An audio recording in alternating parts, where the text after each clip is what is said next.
Yeah, I think so. Thanks. You can thank me later, when we're safe. Holy shit.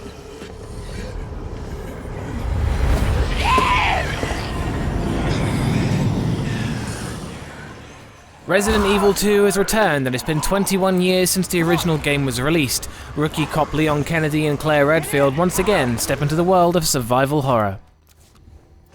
Atmosphere. The Resident Evil 2 remake doesn't have the same atmospheric punch that the original had. The creepy music is replaced by silence, but the silence doesn't feel eerie. There's only a few moments in the game where the atmosphere rises to a noticeable level, usually during cutscenes or in set pieces.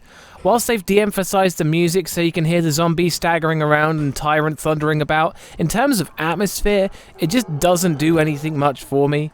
The lack of the door loading screens means that it's incredibly easy to sense what's in the next room since you can just hear the zombies through the door and prepare. Without that long pause, there's no apprehension from waiting to see what's behind the next door.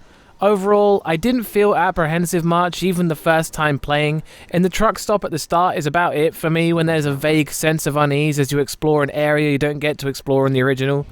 Personally, I feel if there's one thing that suffered the most from the update, it's the atmosphere. No Harry Masons. Scares.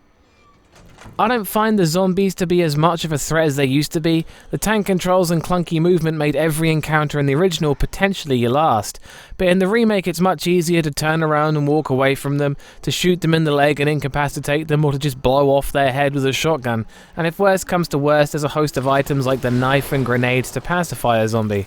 The level of combat options and maneuverability detracts from the feeling of helplessness.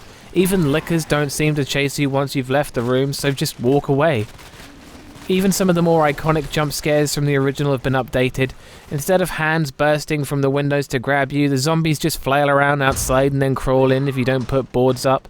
The zombies just aren't frightening and they all feel like an inconvenience after a while. On the upside, the updated plant hybrids are visually horrific and creepy as all hell. The noises they make are pretty unsettling. It's a shame they only appear a few times in the story, as they are easily one of my favourite updates in the entire game. Sadly, the only thing that really puts fear into you is when Tyrant gets you in his sights. He's not fast, but his persistence is unending. He hits hard and takes a lot to slow down. Trying to escape him is the most frightening part of the game when your health is low and you hear the sound of him walking up the corridor. However, this doesn't make up for all the other shortcomings for me though. No Harry Masons. Sound design. The sound design is excellent. The scream and gurgle of the female zombies is unforgettable, and the squelch of the bodies being perforated is painfully realistic. The 3D audio lets you pinpoint where Tyrant is, and you can hear zombies creeping up from behind you again. The plant hybrid croaking voice is just fantastic. The voice acting is obviously much better.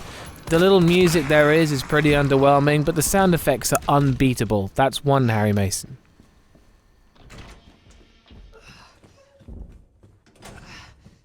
Gore. The remake is so much gorier than the original, and the new engine really makes each zombie, messed up body and pile of remains look so awfully realistic that it's kinda gross. Shooting the legs off zombies and watching them crawl around on the floor as their detached leg spurts blood is disgusting and kind of awesome. The man getting pulled in half and the zombies biting into corpses is so realistic it's hard to watch. That's two Harry Masons.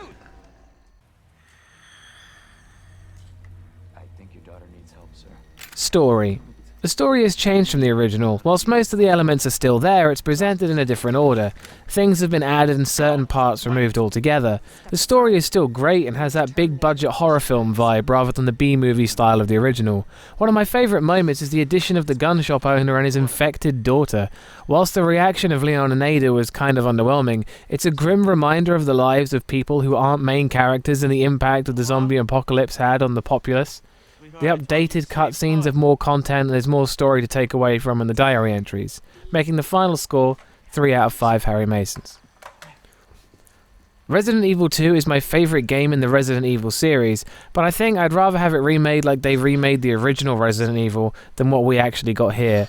While some things are a definite improvement, it feels like some things have certainly suffered as a result from the over-the-shoulder Resident Evil 4 perspective change.